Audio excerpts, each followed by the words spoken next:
I'm in the dirty problem solving business. And, I'm sure you obviously are. dirty problems come in a wide array of shapes and sizes. And I mean, moved all the furniture for me, and it was like, wow, like I really should give you guys a discount, How back 4 years. 4 I years. forget how numbers work. But we started in the dead of winter.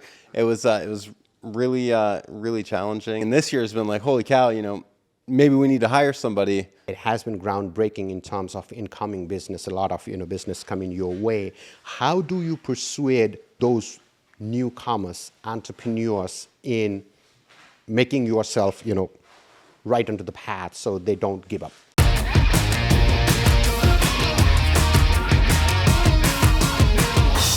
Hello and welcome to Keep Talking Business podcast, where I am to present you successful entrepreneurs, small business owners, and influential personalities so you can get inspired in your day-to-day business. Today, I have an extreme pleasure to be in conversation with Griffin Roberts from Relentless Pressure Solutions.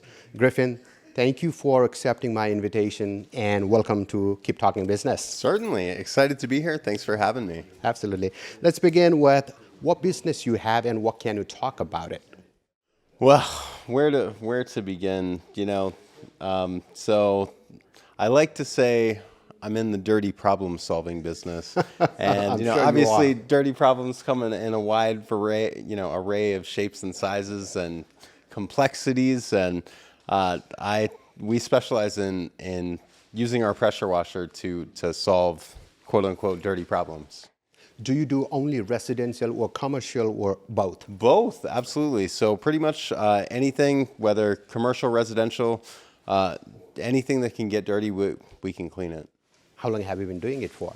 So this is my fourth winter. We actually started in 20. Gosh, what was it? What is it now? This is my fourth winter. So whatever, count back. 4 years. I 4 years. forget how numbers work. But we started in the dead of winter. It was really challenging, and but fast forward to today, and we have a truck, 2 trailers, and I mean we're just getting it done. This year has been every year over year it gets better and better, but this year has just been groundbreaking, and we've also been able to break into the parking lot striping industry as well as Christmas light installations this year. That is cool. You said this year has been groundbreaking. Can you explain that in terms of what? Well, so just groundbreaking in terms of the incoming business. This year has been the best yet, and it's grown year after year. The first year was pretty slow, but we still had some jobs. Second year was like, okay, hey, it's getting exciting. And this year has been like, holy cow, maybe we need to hire somebody. We didn't. Next year, that's the goal, is to hire some folks and get some extra hands to be able to scale, Sure. When people start their business, right, Griffin, on the first year, right, it's no business. And people get frustrated with that and they, give up and, they quit. And they say that, okay, this business is not good for me, or there is no market at all. Or it doesn't work, yeah. Yeah, but you persisted for the last 4 years, and this year, as you said, it has been groundbreaking in terms of incoming business, a lot of business coming your way. How do you persuade to those newcomers, entrepreneurs, in making yourself, right onto the path so they don't give up? That's a great question, and really, truthfully, everybody's individual story is different, but it comes down to just having the vision, and knowing like, hey, this has worked for other people. Why couldn't it work for me? And it's easy to look at a successful business owner, and you see them getting all kinds of recognition and making all this money, and think that they have something that you don't, some specific trait, or maybe they're really good at sales, or maybe they're really good looking, or whatever the case. But in reality, it comes down to just being committed to the business, committed to making it work, and working on yourself, growing as a person, as a business owner, and customer service and quality of work. It comes down to those. And without any one of those elements, without the vision, without customer service, without any one of those key staples, it won't work. And really, being an entrepreneur is all about everybody experiences failures in life, and and the first year was really tough. There were a lot of failures. There were a lot of things like, hey, maybe we should have YouTubed it, and it just comes down to being able to learn from the mistakes and truthfully keep going, having the resilience, to face rejection. When I first started, I had an $80. I started with an $80 pressure washer, and was going door to door. I found it's the story. The come up story is quite remarkable. I found had an $80 pressure washer, and I had all this stuff like, well, how can I get around, to make it convenient to actually go out and market myself? And I found a shopping cart, and I used my angle grinder to kind of modify the cart to hold the pressure washer and hold the hoses and the gas tank and all the accessories. And I hit the streets. I actually started my business in Las Vegas, and going door to door with my little shopping cart, probably looking homeless, Oh man, that is so pretty amazing. I mean, that sounds scary when I visualize it. You makeshift a shopping cart into something that you can use to carry over your equipment and go to door. That's pretty remarkable story. And how did you move from that step to where you are today, where you have a truck and 2 trailers, and how many employees you have? Well, so currently it's just me. And I have, if I have like larger jobs, I have some people I can call, but I don't have like dedicated, W-2 employees yet. But it just persistence. It came down to persistence. And I remember walking, the neighborhoods of Las Vegas. People used to drive by, and I could hear them laughing, like, wow, like look at this sucker out here.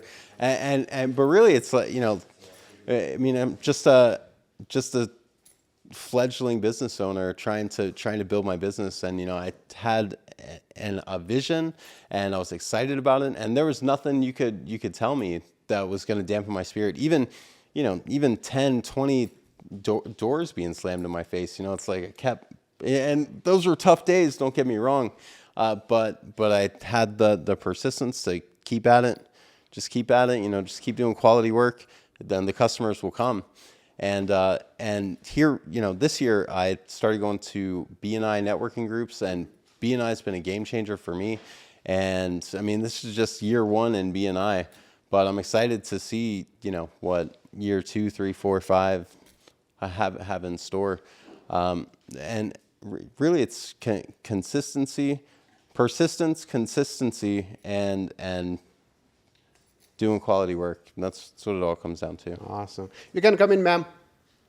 You're not going to hurt us.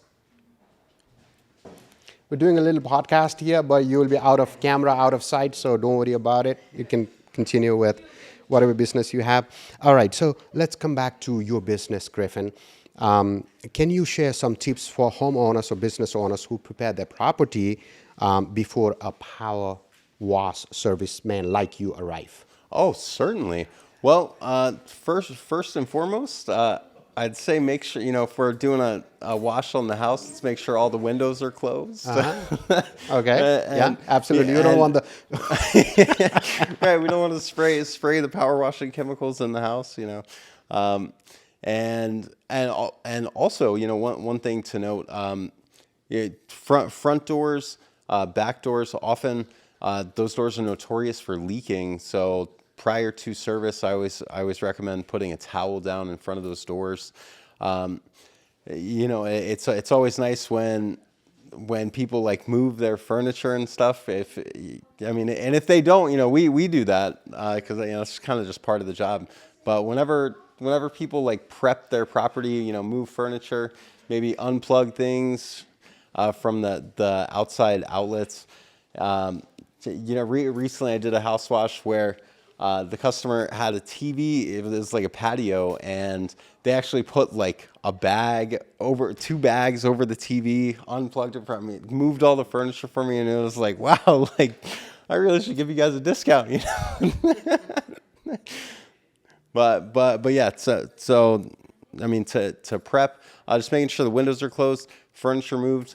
If they're washing the driveway, maybe have the vehicles moved prior to, and any a lot of folks have kids, kids toy, kids stuff is everywhere, and just kind of picking those, the kids stuff up, or just making sure there's nothing in the way so that we can come in and do our job and get out, as cleanly and as efficiently as possible, is always appreciated. And it doesn't always happen, but when it does, it's really nice when the customer kind of prepares for us to come versus us arriving and saying, oh, hey, we got to do this, that, and the other thing before we can get started. Power washing is something that I never remember to do it more often, right? How often do you recommend doing a power wash on your house and your driveway? So it obviously depends. There's a lot of factors. Your local climate, the amount of trees in your yard. Are there a lot of leaves falling? Do you get a lot of shade? And there's certain factors that will cause, like shaded areas tend to build up algae and mold and lichen quicker than areas that get a lot of sun. And so there's a lot of factors, but all that to say, it's recommended every 1 to 2 years to get pressure washing. But most people, will let it go, 3, 4. Most people wait till it's really bad before they call me. But there are those who like to stay up on it, and for those folks, I'd recommend every 1 to 2 years. Well, there are other type of people who wait for homeowners associations to come back. They wait for the and letter, then right? Write a violation letter to get it power washed, and you rush to get anyone that Right. can Hey, get things done. We need you tomorrow. We're going to get fined. Yeah.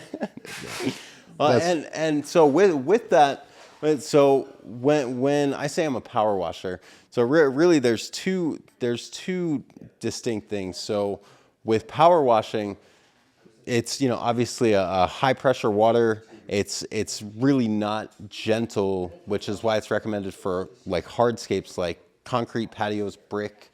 But then there's for houses, and if you're washing like a wood deck or something, there's a technique called soft washing, which basically uses chemical sodium hypochlorite with surfactant, which is basically just a fancy terminology for bleach and and soap.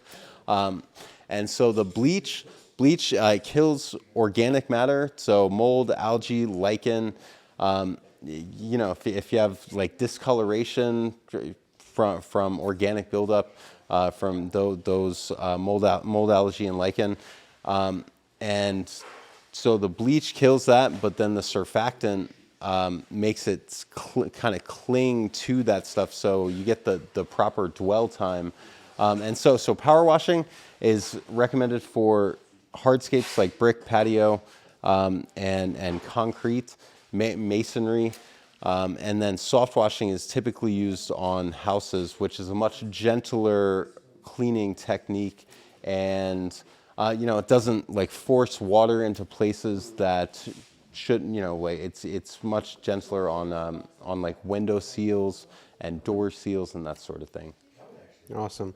So if I did not want to do a power wash, or I was too negligent and I didn't do it for a couple of years, what could go wrong in my house? What could be the long-term and short-term damages it could do if I didn't have the power wash? Sure. More often. Sure. Well, so obviously the primary benefit of regular power washing is a fresh manicured look on your property, but not getting it done can lead to. I mean, it's just much easier to be able to identify and diagnose problems when you can actually see, if like your siding is covered in a layer of moss or algae, it can absolutely cause it to rot prematurely. Something we see a lot of is a lot of buildup in gutters, and the downspouts will get clogged, and that can lead to foundation problems. It can lead to premature rot on if you have like hardy plank siding or cedar siding, or even vinyl siding. I mean, vinyl siding doesn't really rot, but it does it does get oxidized. And with driveways and brick and that sort of thing, it doesn't really cause damage to not have it clean, but it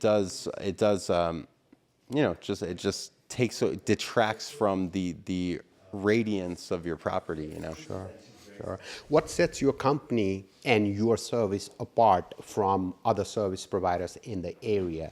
Certainly. Well, so we pride ourselves on the quality of work we do. We really go the extra mile. We always try to do a little bit extra than what's in the scope of work.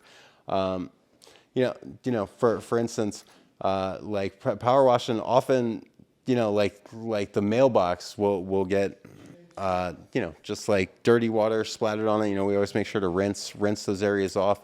If any furniture gets dirty water or dirt splashed on it, we always make sure to rinse it off. And the company, our kind of motto is under promise, over deliver, never relent. And these are the cornerstones upon which our business was founded and remain our core commitments today. But really it's all about just making the customer happy. I mean, that's really what we pride ourselves on. And I think we have like 45 5-star reviews on Google, and so we really do whatever it takes to make the customer happy and make sure they have a glowing experience. Fantastic, fantastic. We're almost at the end of the conversation. What I'd like to ask you is, give me a ballpark of the price you have for the least expensive, cleaning, what could get me done in that least expensive pricing, as well as what is the most people can go with your power washing company? Sure. Well, really, there's a whole array. I mean, you can probably spend as much as you want to on power washing. I mean, in terms of actual surfaces that could be cleaned, starting from the top down, there's the roof, there's gutter cleaning, there's the siding, there's soffits, driveways, there's brick walls, there's decks, fences. We've even cleaned garages, or the floor of a garage. But I'd say our minimum's usually like $200 to $250. But that'd be like for a very small house. We do offer package deals. Like if somebody wants like a full service deluxe package, which would include everything, those typically start at like between $500 to $750 for houses up to like 2,500 square feet.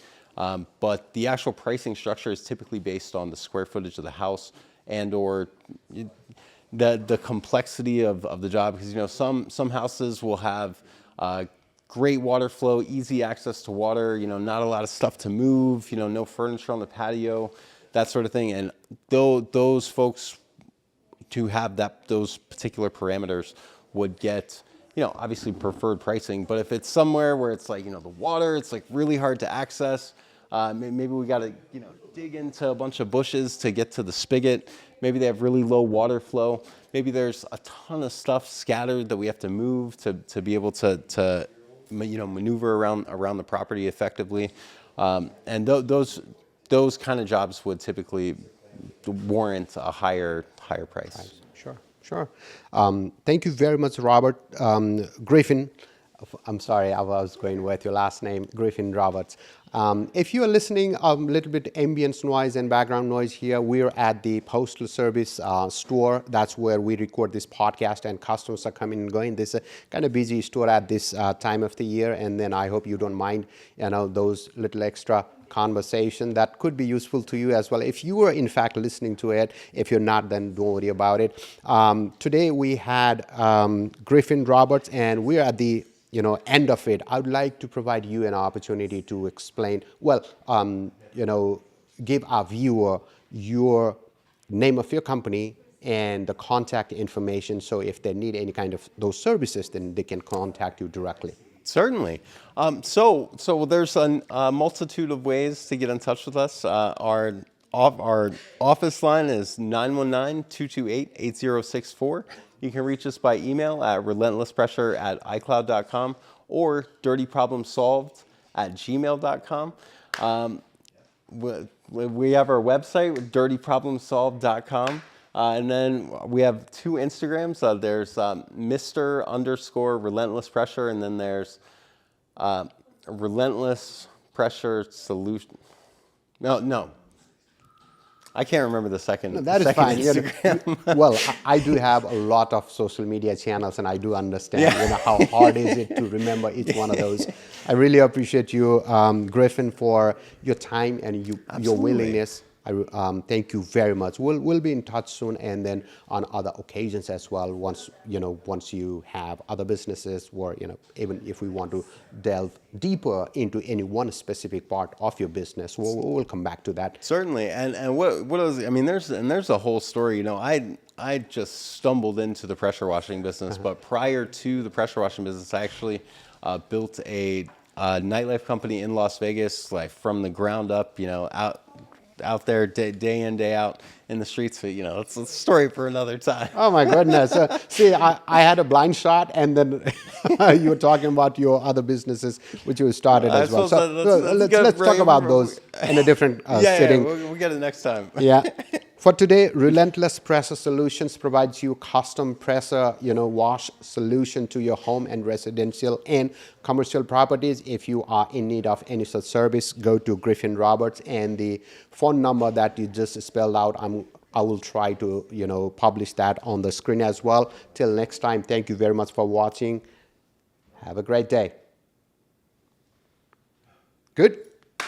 Thank you. That was awesome. Fantastic.